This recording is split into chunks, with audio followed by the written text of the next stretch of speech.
رسول الله صلى الله عليه وآله وسلم إن الحسين مصباح الهدى وسفينة النجاة صلى پڑھیں محمد محمد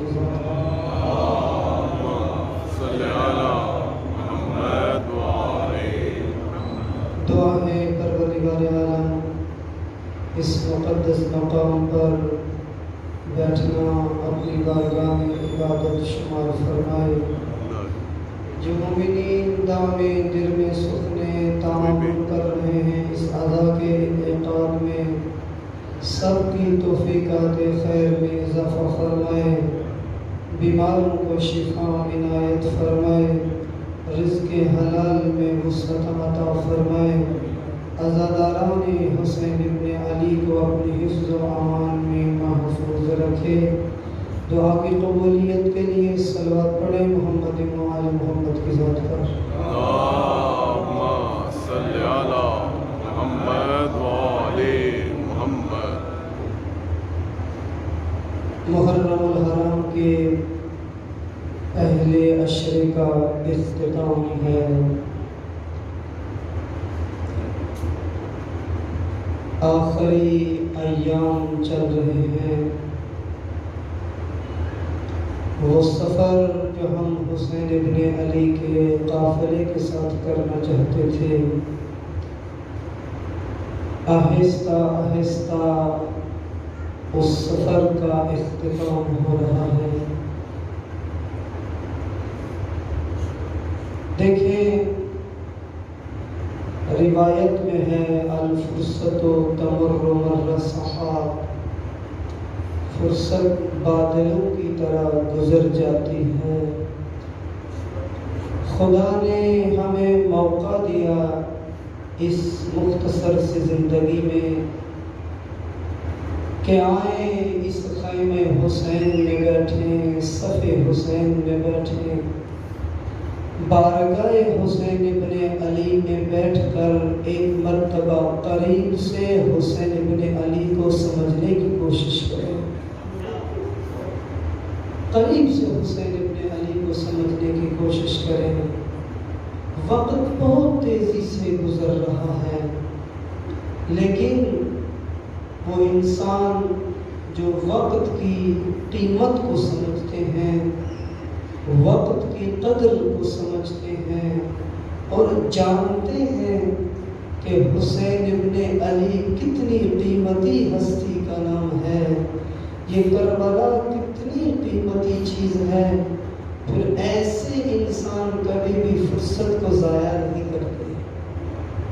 جو فرصت ملتی ہے اور خدا نے یہ انعام ہم کو عطا کیا ہے، واقعاً اس پر ہم فخر کرتے ہیں کہ اس زمین پہ جتنے بھی انسان رہتے ہیں ان انسانوں کے درمیان میں سے خدا نے ہمارا انتخاب کیا ہے کہ جو اپنے دل میں محبت حسین رکھ کے صف حسین پہ آ رہے ہیں۔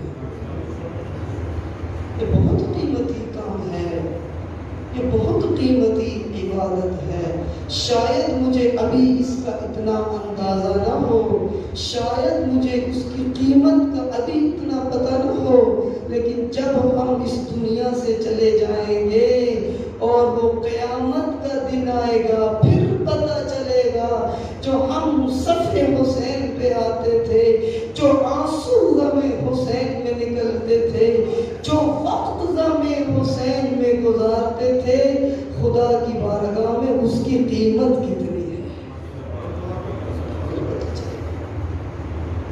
قدر کریں ہم ان اوقات کی، ان ایام کی۔ جو گزارشات آپ کی خدمت میں پیش ہو رہی تھی کہ کربلا کو سمجھنے کے لیے ضروری ہے کہ کربلا کے ساتھ رابطہ، ولایت کا رابطہ برقرار ہو۔ دیکھیں رابطوں کی مختلف قسمیں ہیں۔ کبھی کسی کے ساتھ محبت کا رابطہ ہوتا ہے، توجہ کیجیے گا، کبھی کسی کے ساتھ محبت کا رابطہ ہوتا ہے، کبھی کسی کے ساتھ دوستی کا رابطہ ہوتا ہے، کسی کے ساتھ مفادات کا رابطہ ہوتا ہے، کبھی کسی کے ساتھ عقیدت کا رابطہ ہوتا ہے، اور کبھی کسی کے ساتھ جان کا رابطہ ہوتا ہے، ولایت کا رابطہ ہوتا ہے۔ یعنی انسان اس رابطے کے ذریعے سے اپنی جان کو دوسرے کے سپرد کر دیتا ہے۔ یہ رابطوں کی مختلف قسمیں ہیں۔ آؤ میں ذرا نگاہ کروں، میں کربلا کے ساتھ جو تعلق قائم کیے ہوئے ہوں، جو رابطہ برقرار کیے ہوں، میرا حسین کے ساتھ کون سا رابطہ ہے؟ کون سا رابطہ ہے حسین ابن علی کے ساتھ؟ دیکھیں، معاشرے میں مختلف لوگوں کے ساتھ ہمارے مختلف طرح کے روابط ہیں، مختلف انسان معاشرے میں رہتے ہیں، کچھ میرے گھر کے اندر ہیں، کچھ میرے گھر سے باہر ہیں، جو گھر سے باہر ہیں کچھ میرے رشتہ دار ہیں، کچھ میرے دوست ہیں، کچھ گلی محلے والے ہیں، کچھ معاشرے والے ہیں، اور ہر انسان کے ساتھ میرا جو تعلق ہے وہ مختلف نوعیت کا ہے، اور جس طرح کا تعلق جو میں جیسے بھی انسان کے ساتھ برقرار ہوگا، اس تعلق کی بنیاد پر میں اس کے قریب ہوتا جاؤں گا۔ جتنا قریب کا تعلق ہوگا اتنا ہی میں اس کے قریب چلا جاؤں گا، جتنا گہرا رابطہ ہوگا اتنا ہی میرا تعلق اس کے ساتھ مضبوط ہوتا جائے گا۔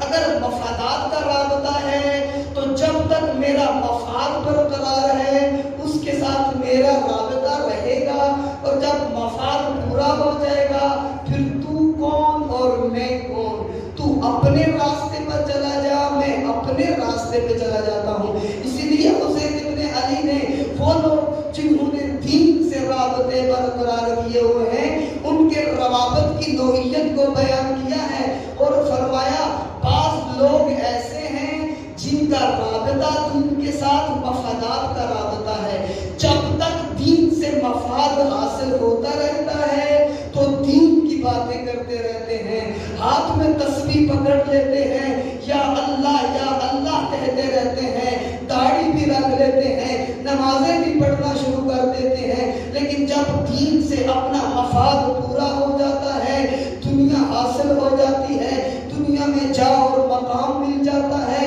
پھر دین کے ساتھ کوئی تعلق ہی نہیں رہتا۔ اسی لیے کہا الناس عبید الدنیا والدین لائق علی السنتہم فاذا محسوا بالبلاء قلت دیانون۔ یہ انہی لوگوں کے رابطے کو بیان کر رہے ہیں کہ جو مفاد کی بنیاد پر دین سے تعلق قائم کرتے ہیں، جب تک دین سے اپنا مفاد حاصل ہوتا ہے اس وقت دین کی باتیں کرتے ہیں، دینی چہرہ بھی بناتے ہیں، دینی محفلوں میں بھی بیٹھتے ہیں، دینی شخصیات سے روابط بھی رکھتے ہیں، علماء سے روابط بھی رکھتے ہیں، قرآن کی تلاوت بھی کرتے ہیں، مجلسیں برگزار بھی کرتے ہیں، مجلسوں میں شرکت بھی کرتے ہیں، جب ووٹ لینے ہو تو مجلس میں آ جاتے ہیں، جب ووٹ لینے ہو سلجنا کو بھی تھام لیتے ہیں، جب ووٹ لینے ہو تو ماتم میں بھی شرکت شروع کر دیتے ہیں، لیکن جب ووٹ کا مفاد پورا ہو جائے تو پھر تو کون اور میں کون، یہ ان لوگوں کا حسین سے کوئی تعلق نہیں ہے، ایسے لوگوں کا کربلا سے تعلق نہیں ہے، ایسے لوگوں کی تصویر حسین دکھا رہے ہیں۔ الناس عبید الدنیا، یہ دنیا کے غلام ہیں، یہ دنیا کے بندے ہیں، اگر دنیا کا لالچ ہو تو مسجد میں آ جاتے ہیں، اگر دنیا کا لالچ ہو امام بارگاہ میں آ جاتے ہیں، اور اگر یہ دنیا کا لالچ ہو تو کسی اور کے دروازے پہ بھی چلے جاتے ہیں۔ لہذا فرمایا ان کو اگر آزمانا چاہتے ہو، ان کا امتحان لینا چاہتے ہو تو آؤ ان کی آزمائش کر کے دیکھ لو۔ فَإِذَا مُحِسُّ بِالْبَلَا قَلَّتْ دَيَّانُونَ، جب امتحان کا وقت آتا ہے، جب قربانی کا وقت آتا ہے، ہاں تم بہت دین کی باتیں کرتے تھے، تم بہت یا علی کہتے تھے، بہت یا حسین کہتے تھے، آؤ آج حرم کے دفاع، آج حرم کے دفاع کا وقت ہے، آج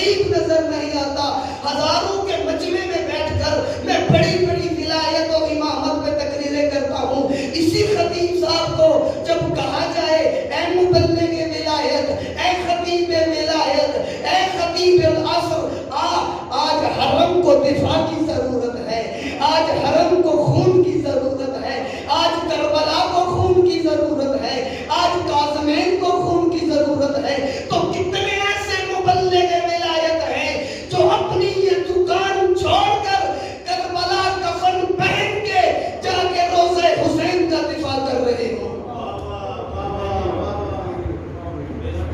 کتنے ایسے ہیں؟ الناس عبید الدنیا والدین لائق علی السنتہم، یہ کسی خطیب کی زبان سے نکلے ہوئے الفاظ نہیں ہیں، یہ کسی مفتی کی بات نہیں ہے، یہ حسین ابن علی کی زبان سے نکلے ہوئے الفاظ ہیں، اور ہر زمانے کے لوگوں کا چہرہ دکھا رہے ہیں۔ فقط باتوں کے ذریعے سے کسی کو پہچان کر کسی کے بارے میں فیصلہ نہ کر لینا جب تک اس کا امتحان نہ لے لو۔ ہاں، جب امتحان میں کامیاب ہو گیا تو پھر کسی کو کہنے کی ضرورت نہیں پڑے گی کہ یہ خطیب ولایت ہے، یہ مومن ہے، یہ شیعہ ہے نا۔ اس وقت امام صادق خود آگے بڑھ کے کہتے ہوئے نظر آئیں گے تم میرے شیعہ ہو۔ اس وقت کہنے کی ضرورت نہیں پڑے گی۔ آج میں دیکھوں میرا دین کے ساتھ رابطہ کون سا رابطہ ہے، میرا کربلا کے ساتھ رابطہ کون سا رابطہ ہے، میں نے کیسا کربلا سے تعلق برقرار کیا ہوا ہے۔ کہیں ایسا تو نہیں شام غریبہ جب جلوس ختم ہو تو الوداع کا لوحہ پڑھ کے میں حسین کو الوداع کہہ کے اپنے گھر میں چلا جاؤں؟ کہیں ایسا رابطہ تو نہیں میرا حسین ابن علی کے ساتھ؟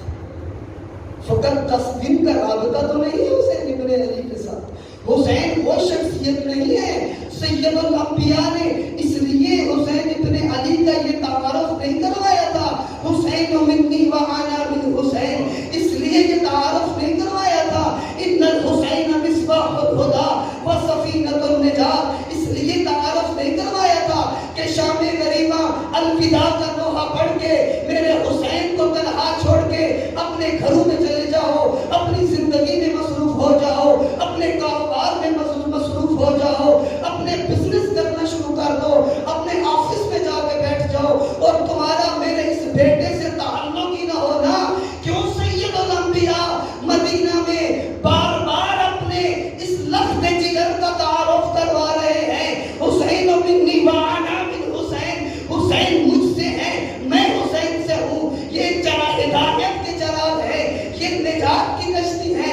نجات کی کشتیوں کے ساتھ رابطے 1-2 دن کے نہیں ہوتے، مفادات کے نہیں ہوتے۔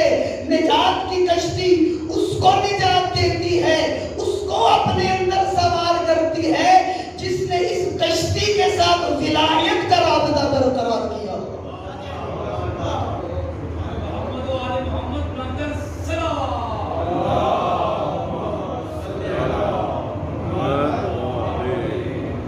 میرا رابطہ کون سا رابطہ ہے حسین ابن علی کے ساتھ؟ آیا مفادات کا رابطہ ہے؟ آیا میں ایک دفعہ نگاہ کروں، اپنی مجالس میں نگاہ کروں، کس رابطے کو بیان کیا جاتا ہے؟ آیا فقط محبت کا رابطہ ہے؟ کہیں ایسا تو نہیں کہ میں اسی محبت پر رک گیا، اسی محبت پہ ٹھہر گیا، یہ محبت میرے لیے خود ہدف بن چکی ہے؟ اگر محبت پہ میں رک جاؤں یہ رابطہ بھی مجھے کہیں نہیں لے جا سکتا، اس رابطے کا بھی مجھے فائدہ نہیں پہنچ سکتا۔ کیوں؟ اس لیے کہ قرآن مجید نے اس چیز کی طرف رہنمائی کی ہے کہ وہ لوگ جو یہ بات کرتے تھے، یہ دعویٰ کرتے تھے کہ ہم اللہ سے محبت کرتے ہیں، ہم اللہ کے محب ہیں، تو قرآن اپنے نبی کو کہتا ہے اے میرے حبیب جو مجھ سے محبت کی بات کرتے ہیں، آ ذرا ان کا امتحان لے لے، کتنے اپنے اس محبت محبت میں سچے ہیں ان کو کہہ دے قل ان کنتم تحبون اللہ فاتبعونی. محبت کے دعوے کچھ نہیں ہوتے، محبت کی باتیں کچھ نہیں ہوتی، محبت رکنے کی جگہ نہیں ہے، محبت ٹھہرنے کی جگہ نہیں ہے، محبت پڑاؤ کر ڈالنے کی جگہ نہیں ہے، بلکہ محبت گزرنے کی جگہ ہے. کہاں جانا ہے؟ محبت سے اطاعت کی طرف جانا ہے، محبت سے اتباع کی طرف جانا ہے، محبت سے ولایت تک کا سفر طے کرنا ہے. کہا ان کو کہہ دیجئے قل ان کنتم تحبون اللہ فاتبعونی. اگر مجھ سے محبت کی بات کرتے ہو تو آؤ میری اتباع کر کے دیکھ لو. اے میرے نبی، جو آپ کی اتباع میں آ جائے گا وہ مجھ سے محبت کرتا ہوگا، لیکن میری محبت اگر آپ کی اطاعت کی طرف اور اتباع کی طرف نہ جا سکی تو اس محبت کا کوئی فائدہ نہیں مل سکتا، اس محبت کا فائدہ نہیں مل سکتا. کیوں سید الانبیاء ارشاد فرما رہے ہیں احب اللہ من احب حسین. بہت عظیم جملہ ہے. احب اللہ من احب حسین. خدا اس سے محبت کرتا ہے جو حسین سے محبت کرتا ہو. کیوں؟ اس لیے کہ یہ جو حسین ابن علی کی محبت کی بات ہو رہی ہے، یہ محبت مجھے جب حسین ابن علی کے قریب لے کے جائے گی، یعنی میں کشتی نجات کے قریب جا رہا ہوں. یہ کون سی کشتی نجات ہے جو سید الانبیاء نے مدینہ میں تیار کی تھی؟ مثل اہل بیتی کمثل سفینۃ النوح. میری اہل بیت کی مثال سفینہ نوح کی طرح ہے. سفینہ نوح کون سا سفینہ تھا؟ جب قوم انکار کر چکی، حضرت نوح کا انکار کر چکی، اس وقت خدا نے کہا اے موسیٰ، ہاں آپ نے دعا مانگی ہے، میں نے قبول کر لی ہے، آپ کشتی تیار کرو، لیکن جیسے میں کہوں گا ویسے کشتی تیار کرنی ہے، کیونکہ یہ کشتی قیامت تک کے لیے نجات کی کشتی ہوگی، معیار بن جائے گی نجات کے لیے. لہذا کہا میری آنکھوں کے سامنے بنے، میری وحی کے مطابق بنے. یہ اللہ کا حکم آیا حضرت نوح کو کہ اے نوح میری وحی کے مطابق ہو، میری نگاہوں کے سامنے کشتی بنے. حضرت نوح نے کشتی بنانا شروع کر دی. جب کشتی تیار ہو گئی، اب کشتی میں سوار کرنے کا وقت آیا. ذرا توجہ سے سنیے گا، اگر ساتھ چلیں گے تو نتیجے تک پہنچنا آسان ہو جائے گا. کشتی میں بٹھانے کا وقت آ گیا. جو ایمان لائے تھے ان کو سوار کیا. اب ایک بیٹا تھا جو سوار ہونے سے انکار کر رہا تھا اور جلدی سے پہاڑ کی طرف چلا گیا کہ آج مجھے پہاڑ بچا لے گا. حضرت نوح نے کہا آج پہاڑ بھی نہیں بچا سکتا، اور پھر خدا سے دعا کی خدایا یہ میرا بیٹا ہے، اے خدایا یہ میرا لخت جگر ہے، اتنی اجازت دے دے کہ اپنے بیٹے کو سوار کر لوں. اس وقت کیا جواب آیا رب العزت کا؟ اے نوح میرے بیٹے، میرے نبی ضرور ہو، میرے حبیب ضرور ہو، آپ سے بہت پیار کرتا ہوں، سب کچھ اپنی جگہ پر، لیکن آج کشتی نجات کا کام ہے، آج کشتی نجات کا تعارف کروانا ہے. ہر کوئی اس کشتی میں نہیں بیٹھ سکتا. میں نے قرآن میں یہ معیار قائم کر دینا ہے کہ قیامت تک کے لیے کون کشتی نجات میں سوار ہو سکتا ہے، کون سوار نہیں ہو سکتا. کہا خدایا میرا بیٹا کیوں سوار نہیں ہو سکتا؟ اس وقت جواب آیا اے نوح انہو عمل غیر صالح، اس کا عمل غیر صالح ہے، یہ صالحین کی صف میں سے نہیں ہے. بس پتا چل گیا کشتی نجات میں وہ بیٹھ سکتا ہے یا خود صالح ہوگا یا اس کا عمل صالحین والا ہوگا. اب جو سید الانبیاء تعارف کروا رہے ہیں مثل اہل بیتی کمثل سفینۃ نوح، میرے اہل بیت کی مثال سفینہ نوح کی طرح ہے. اب آئیے مدینہ میں ایک اور تعارف کروایا کہ میرا حسین نجات کی کشتی ہے. اب ان تینوں چیزوں کو آپس میں ملائیے اور ایک نتیجہ لیجئے. کون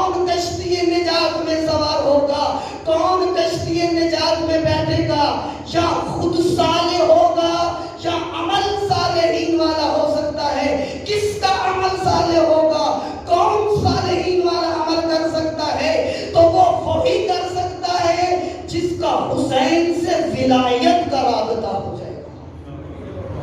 ولایت کا رابطہ ہوگا حسین سے. موسمی رابطہ نہیں، چند دنوں کا تعلق نہیں، وقتی تعلق نہیں، بلکہ زندگی کا رابطہ حسین کے ساتھ. حسین میری زندگی بن جائیں، حسین میرے وجود میں اتر جائیں، حسین میری پہچان بن جائیں، حسین میری شناخت بن جائیں، حسین میرا چہرہ بن جائیں.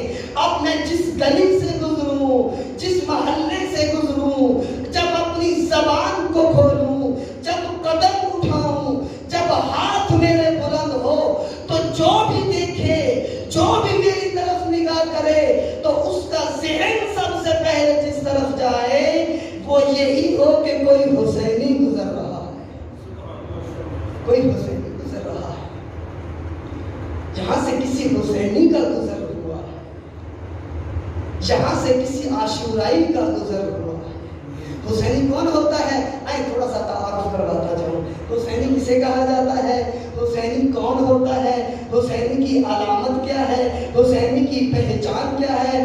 حسینی ہمیشہ صادق ہوتا ہے، حسینی ہمیشہ سچ بولتا ہے، حسینی کسی کو دھوکہ نہیں دیتا، حسینی کسی سے فراڈ نہیں کرتا، حسینی کسی کی توہین نہیں کرتا، حسینی کسی پر ظلم نہیں کرتا، حسینی کسی سے زیادتی نہیں کرتا، حسینی ہر کسی کی عزت کرتا ہے، حسینی ہر کسی کا احترام کرتا ہے، اپنی محفل کے دروازے سب پر کھول کے رکھتا ہے. وہ محفل حسین ہو، وہ مجلس حسین ہو، حسینی بانی وہ ہے، حسینی ذاکر وہ ہے، حسینی خطیب وہ ہے، حسینی سننے والا وہ ہے کہ جو اپنی مجلس کو اتنا وسیع کرتا ہے، اپنی محفل کو اتنا وسیع کرتا ہے، جو بھی مجلس میں آ جائے، جو بھی اس محفل میں آ جائے، نہ پڑھنے والا کسی کی دل آزاری کرتا ہے، نہ بانی کسی کی دل آزاری کرتا ہے، نہ سننے والا کسی کی دل آزاری کرتا ہے. کیوں؟ اس لیے کہ حسین فقط شیعہ کے نہیں ہیں، حسین فقط سنی کے نہیں ہیں، حسین پوری انسانیت کے امام ہے، حسین پوری بشریت کے امام ہے. اس لیے امام بارگاہ کے دروازے ہر ایک کے لیے کھلے ہیں. جو بھی مجلس حسین میں آ جائے، حسین اس کے لیے نجات کی کشتی ہے.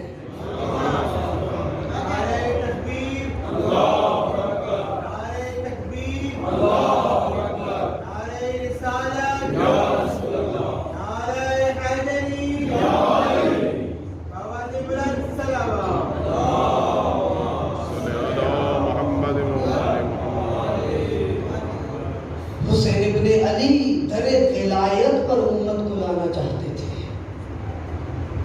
حسین ابن علی امت کو امامت تک لانا چاہتے تھے. کیوں؟ اس لیے امامت ایک تسلسل کا نام ہے، ولایت ایک تسلسل کا نام ہے. میں ایک جملہ یہاں پر عرض کرنا چاہتا ہوں کیونکہ مجالس کا اختتام ہے، اپنی گفتگو کو نتیجے کے قریب لے کے جا سکوں. ولایت ایک تسلسل کا نام ہے، امامت ایک تسلسل کا نام ہے. امامت رکنے والی چیز نہیں. کیوں؟ اس لیے کہ امامت خدا کی طرف سے آیا ہوا ہدایت کا نظام ہے. جب تک اللہ کی مخلوق باقی ہے اس وقت تک امامت باقی ہے. توجہ دیجیے گا، جب تک اللہ کی مخلوق باقی ہے، جب تک انسان باقی ہے، اس انسان کو ہدایت کی ضرورت ہے، اور جب تک ہدایت کی ضرورت ہے اللہ کی ولایت کا نظام ہدایت کے طور پہ موجود ہے، امامت کا نظام ہدایت کے طور پر موجود ہے. بس امام بدل رہے ہیں، امامت موجود ہے. توجہ کیجیے گا، بات کو نتیجے تک لانا چاہتا ہوں، بلکہ میں پیچھے سے شروع کرتا ہوں. انبیاء بدل رہے ہیں، نبوت باقی ہے. رسول بدل رہے ہیں، رسالت باقی ہے.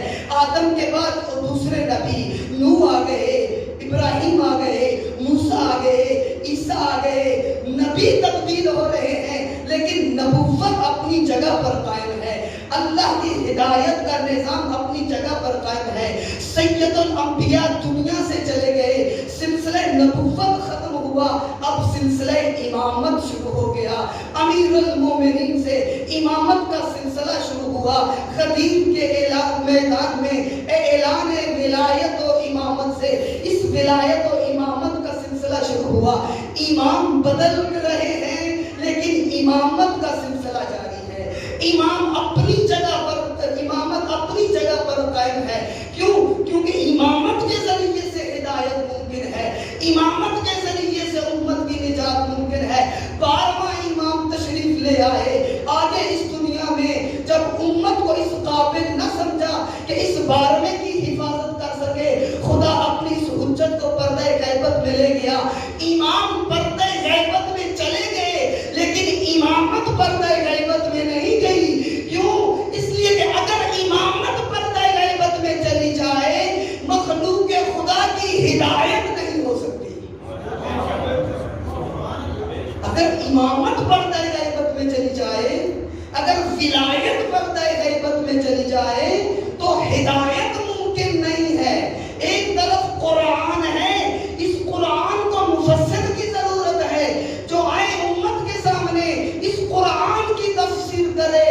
جب حجت خدا نہیں ہے، جب ولی خدا نہیں ہے، تو پھر کسی ایسے کی ضرورت ہے جو امام کی جگہ پر بیٹھ کر جو کام امام انجام دے رہے تھے، وہ ہدایت کا کام ہے، وہ رہنمائی کا کام ہے، وہ حفاظت کا کام ہے، یہ اس منصب پر بیٹھے اور آ کر امت کی نجات کا اہتمام کریں۔ اس لیے آیت اللہ جوادی کا ایک بہت خوبصورت جملہ ہے، فرماتے ہیں امام زمانہ کی غیبت سے امامت کی غیبت نہیں ہے۔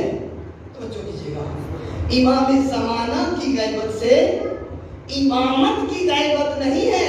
امام پردہ غیبت میں رکے ہیں لیکن امامت آج بھی موجود ہے۔ کیوں؟ اس لیے اگر امامت رہی تو پھر سب کچھ اپنی جگہ پر باقی رہے گا۔ امامت محور دین ہے، امامت اساس دین ہے، ولایت بنیاد دین ہے۔ یہ قائم رہی تو دین قائم ہے۔ اس لیے جب سے ولایت سے امت دور ہوئی، دین اپنی جگہ سے ہٹ گیا، دین مظلوم ہو گیا، امت مظلوم ہو گئی۔ لیکن جس دن سے اللہ کی ولایت قائم ہوئی، امیر المومنین مسند ولایت پر بیٹھے، مسند حکومت پر بیٹھے، اس دن اللہ کا دین نافذ ہو گیا۔ اور امیر المومنین نے اپنی طرف سے اپنے جانشین بنا کے مختلف علاقوں میں بھیج کے یہ مجھے اور آپ کو زمانہ غیبت کے لیے درس دیا کہ امام مدینہ میں بیٹھے ہوئے ہیں، امام کوفہ میں بیٹھے ہوئے ہیں، مصر میں امام نہیں لیکن امامت مصر میں موجود ہے، امام کوفہ میں ہے، بصرہ میں امامت موجود ہے، امام کوفہ میں ہے، مدینہ میں امامت موجود ہے۔ اور جب زمانہ غیبت آئے گا، حجت خدا پردہ غیبت میں ہوگی، اس وقت وہ امام کہیں گے کہ میں ظاہری اعتبار سے تمہارے درمیان نہیں لیکن اپنے جانشین چھوڑ کے جا رہا ہوں جو اس امامت کے منصب پر بیٹھ کے تمہاری ہدایت کریں گے۔ ہدایت کریں گے۔ نعرہ تکبیر، اللہ اکبر، نعرہ رسالت، یا رسول اللہ، نعرہ حیدری، یا حیدری، حسینیت، زندہ باد، یزیدیت، مردہ باد، اہل بیت کے دشمنوں پہ لعنت، بے شمار، اور محمد و آل محمد کا تر صلوات۔ اللہم صلی علی محمد۔ بس ولایت تسلسل ہے جو کبھی بھی ٹوٹنے والا نہیں، کبھی بھی ختم ہونے والا نہیں ہے۔ اگر امام معصوم ہو، امام معصوم امت کی رہبری کر رہی ہے، اگر ظاہری اعتبار سے امام معصوم نہیں، اب اس امام معصوم کی طرف سے جانشین معین ہیں۔ ہر کوئی امامت کے منصب پہ نہیں بیٹھ سکتا، ہر کوئی امت کی رہبری نہیں کر سکتا۔ یہ تشیع کا ایمان ہے، یہ تشیع کا عقیدہ ہے کہ ہر کسی کے اندر یہ صلاحیت نہیں کہ وہ امت کی رہبری کر سکے۔ امت کی رہبری کا انتخاب اللہ کے پاس ہے، وہ جس کو چاہے انتخاب کر لے۔ کسی انسان کے پاس اختیار نہیں ہے کہ میں آؤں جسے مرضی مرضی اپنا رہبر بنا لوں، جسے مرضی اپنا پیشوا بنا لوں، یہ تشیع کا ایمان نہیں، یہ تشیع کا عقیدہ نہیں۔ اگر امام معصوم کی بات ہو تو پھر بھی تشیع کا ایمان یہی ہے کہ اس کے انتخاب کا حق اللہ کے پاس ہے، جس کو وہ امام بنا دے وہ امام ہوگا۔ دنیا والے لاکھوں کوشش کر لیں کسی کو امام بنانے کی، اور ایک نہیں، دو نہیں، ہزاروں کی تعداد میں امام بنا کے دنیا والوں کے سامنے پیش کر دیں، لیکن ہم اسی کو قبول کریں گے جس کو اللہ نے امام بنایا ہے۔ ہم اسی کو قبول کریں گے جس کو اللہ نے امام بنایا ہے۔ اور تشیع اپنے معیاروں سے ہٹتا نہیں ہے، تشیع کے معیار قائم ہیں، تشیع کے معیار باقی ہیں۔ جیسے امام معصوم کے بارے میں ہے کہ اس کا انتخاب اللہ کے پاس ہے، انتخاب کا اختیار اللہ کے پاس ہے۔ اگر امام کے جانشین کا انتخاب بھی ہونا ہے تو یہ بھی میں اپنی مرضی سے نہیں کر سکتا، میں اپنے اختیار سے نہیں کر سکتا۔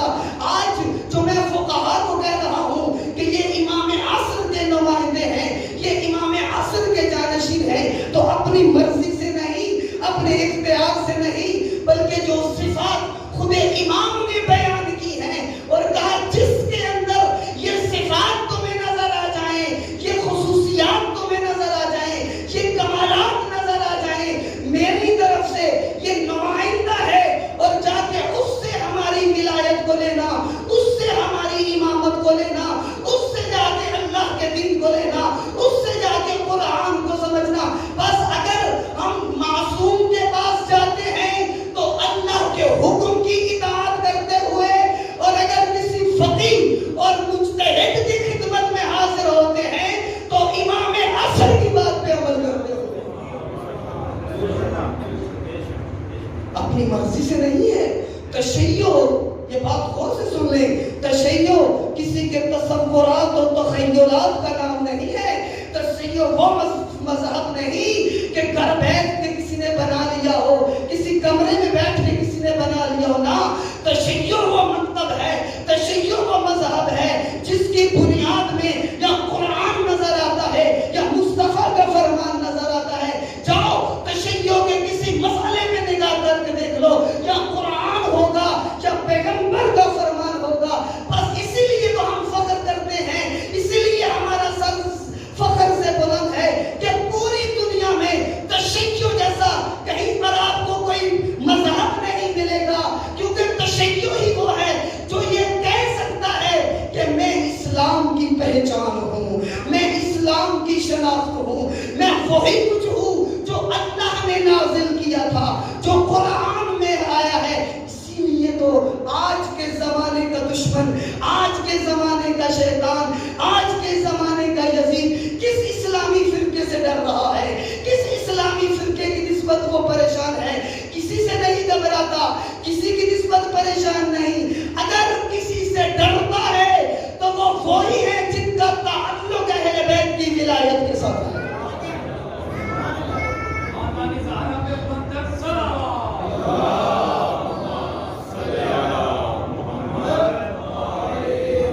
کیونکہ اہل بیت کی امامت آج بھی موجود ہے، اہل بیت کی ولایت آج بھی موجود ہے۔